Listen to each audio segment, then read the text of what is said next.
Bismillahirrahmanirrahim. Alhamdulillahilladzi nahmaduhu wa nasta'inuhu wa nastaghfiruh wa na'udzu billahi min shururi anfusina wa min sayyiati a'malina. May yahdihillahu fala mudilla lahu wa may yudlilhu fala hadiya lahu. Asyhadu an la ilaha illallah wahdahu la syarika lah, la yastahiqqu ma'budun bighairihi, wa asyhadu anna sayyidana Muhammadan 'abduhu wa rasuluh allazi khalaqahu bil kamal. Allahumma salli ala sayyidina Muhammadin nabiyil mustafa tahal amin wa ala alihi al mukarramin wa ala ashabihi radhiyallahu anhu wa radu anhu at-tayyibin at-tahirin wa ala ummatihi minal muslimina ajma'in, amma ba'du. Faya ibadallah, usikum wa iyaya bitaqwallah. Ittaqullaha ta'ala haqqa tuqatih wa la tamutunna illa wa antum muslimun. Wa qala Allah ta'ala fil Qur'anil Karim wa huwa asdaqul qailin. A'udzu billahi minasy syaithanir rajim. Bismillahirrahmanirrahim. Innamal mu'minuna ikhwah fa aslihu baina akhawaykum wattaqullaha la'allakum turhamun. Wa qala Rasulullah sallallahu alaihi wasallam fi hadithihi syarif an Abi Musa al-Asy'ari radhiyallahu anhu qala anin Nabiy sallallahu alaihi wasallam qala innal mu'minina lil mu'minina kal bunyani yashudduhum ba'duhum ba'da wa shabbaka asabi'ahum, rawahul Bukhari.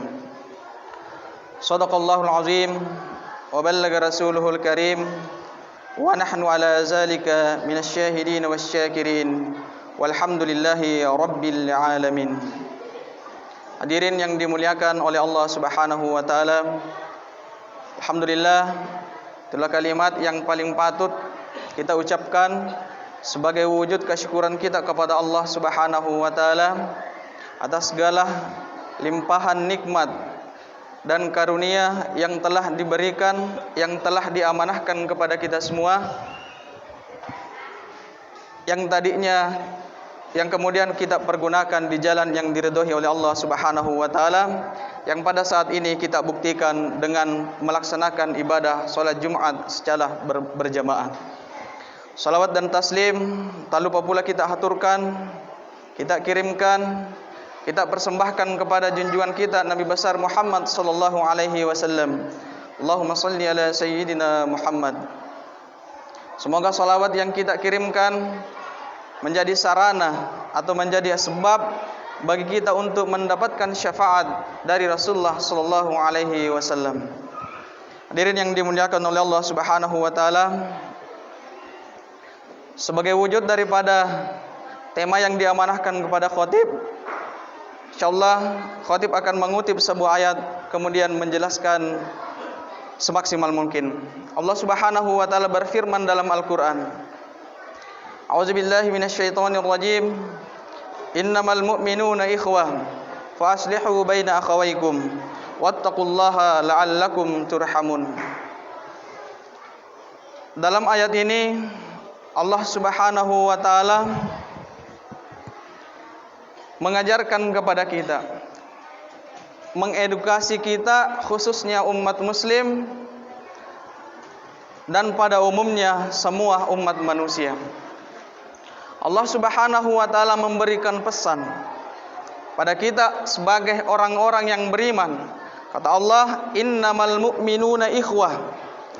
Sungguhnya orang-orang yang beriman itu berada dalam bingkai ikhwah, yaitu persaudaraan. Fa aslihu baina akhawaykum. Maka dalam terjemahan bahasa Indonesianya, aslihu itu diterjemahkan damaikanlah baina akhawaykum, di antara saudara-saudara kalian. Tapi mungkin akan kita jelaskan apakah ada makna lain selain daripada damaikan. Wattaqullaha la'allakum turhamun. Dan bertakwalah kepada Allah la'allakum turhamun, agar kalian turhamun, dianggap sebagai orang-orang yang dirahmati oleh Allah Subhanahu wa taala.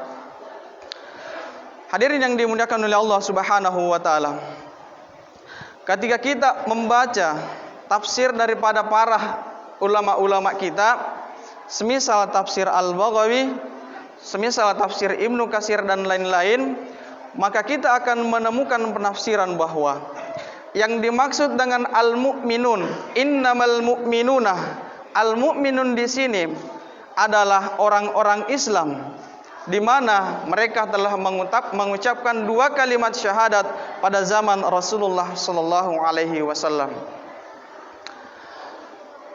Oleh sebab itu, mayoritas penafsiran yang mengaitkan ayat ini dengan kata al-mu'minun dengan ayat sebelumnya, ayat setelahnya, kata setelahnya yaitu aslihu, maka nanti akan memberikan tafsiran bahwa aslihu di sini, aslihu baina akhawaikum, adalah mendamaikan 2 orang mukmin yang bertikai. Akan tetapi ketika kita menelaah kata demi kata daripada ayat ini, maka kita akan menemukan pemahaman lebih daripada apa yang telah dijelaskan oleh para mufassir kita sebelumnya. Al-mu'minun dalam ayat ini, kata mukmin dalam ayat ini itu berbeda kata mukmin yang dijelaskan oleh Allah Subhanahu wa taala ketika mengaitkan dengan akidah. Misalkan ya ayyuhallazina, wahai orang-orang yang beriman kepada Allah dan hari akhirat. Amanu billahi wa rasulihi, beriman kepada Allah dan rasul-rasulnya dalam ayat yang lain. Dalam ayat ini Allah tidak memberikan objek, bahkan ayat ini menggunakan isim fa'il, yaitu kalau kita terjemahkan isim fa'il itu pelaku. Jadi ayat ini tidak memberikan penjelasan bagi kita orang yang beriman yang mana yang dimaksudkan. Apakah orang yang beriman kepada Allah, apakah orang yang beriman kepada hari akhirat, apakah orang yang beriman kepada Rasul, atau beriman kepada hal-hal yang lain. Yang bisa kita pahami bahwa selama orang itu memiliki iman dalam dirinya, entah itu imannya kepada Tuhan mereka sendiri ataupun sama dengan Tuhan yang kita imani, maka itu termasuk ke dalam ayat ini, yaitu mukmin. Oleh sebab itu, ketika kita mengaitkan dengan kata berikutnya, yaitu fa aslihu baina akhawaikum, ketika kita menemukan perselisihan di antara orang-orang yang mengatakan dirinya beriman tadi, maka fa aslihu, berikan kemaslahatan, entah itu berupa perdamaian tadi atau mungkin kemaslahatan yang lain. Contohnya, di antara 2 orang beriman itu kemungkinan ada yang kaya, kemungkinan ada yang miskin. Maka ketika kita menggunakan kata fa aslihu, yang kaya memberikan sedekah kepada yang miskin memungkinkan dia mendapatkan pekerjaan atau membantu yang kaya tadi. Itulah makna lain daripada fa aslihu baina akhawaikum. Hadirin yang dimuliakan oleh Allah Subhanahu wa taala, ketika kita melihat sejarah di zaman Rasulullah sallallahu alaihi wasallam, terutama pada periode awal pembangunan kota Madinah, kita akan menemukan sesuatu yang menarik. Ketika Rasulullah sallallahu alaihi wasallam membuat sebuah sistem, yaitu mempersaudarakan antara umat Islam yang hijrah dari Mekkah ke Madinah dengan penduduk lokal, yaitu penduduk Yasrib di kala itu. Yaitu Rasulullah sallallahu alaihi wasallam membuat sebuah sistem baru yang mengikat kepada 2 kelompok tadi, yaitu Muhajirin dan Ansar, yaitu dalam bingkai persaudaraan. Mereka dipersaudarakan bukan hanya persaudaraan secara verbal saja, akan tetapi secara praktis juga. Bahkan dijelaskan dalam kitab-kitab tafsir dan sejarah, persaudaraan yang dibuat oleh Rasulullah sallallahu alaihi wasallam antara kaum Ansar dan kaum Muhajirin itu sampai melibatkan harta warisan. Jadi mereka itu boleh saling mewarisi pada saat itu, meskipun ayat tadi itu telah dinasakh atau hukumnya telah dihapus. Tapi secara makna, secara substansi, konsep itu masih bisa kita petik sampai hari ini. Hadirin yang dimuliakan oleh Allah Subhanahu wa taala, oleh sebab itu maka sangat bijak guru-guru kita semisal Kiai Haji Ahmad Siddiq yang kemudian membuat konsep persaudaraan dalam bingkai Islam. Haji Ahmad Siddiq kemudian memberikan klasifikasi persaudaraan itu sendiri. Yang pertama, ada yang disebut dengan ukhuwah nasabiyah.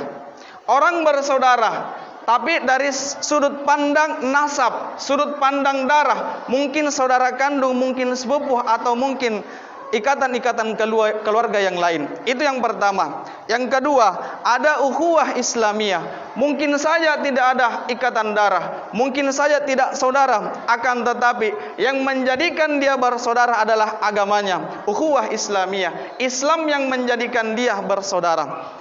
Yang ketiga adalah ukhuwah wataniyah. Mungkin saja dia tidak memiliki nasab, tidak memiliki hubungan darah, juga tidak memiliki agama yang sama, tidak menganut agama yang sama, akan tetapi dia berada di satu tempat yang sama, maka dikatakanlah orang-orang tersebut atau komunitas-komunitas tersebut itu harus disatukan di dalam bingkai ukhuwah wataniyah, yaitu persaudaraan kebangsaan. Berikutnya, ada yang disebut dengan ukhuwah insaniyah. Mungkin saja tidak seagama, mungkin saja tidak senasab, mungkin saja tidak sebangsa, akan tetapi mereka itu adalah manusia. Maka di sini menggunakan ukhuwah insaniyah. Selama dia itu adalah manusia, maka dia adalah saudara kita dalam hal kemanusiaan. Tidak memandang apakah dia itu senasab dengan saya, tidak memandang apakah agamanya sama dengan saya, dia tetap saudara saya, saudara kemanusiaan. Barakallahu li wa lakum fil Qur'anil Karim, wa nafa'ani wa iyyakum bima fihi minal ayati wa zikril hakim, wa taqabbalallahu minni wa minkum tilawatahu innahu huwas sami'ul alim.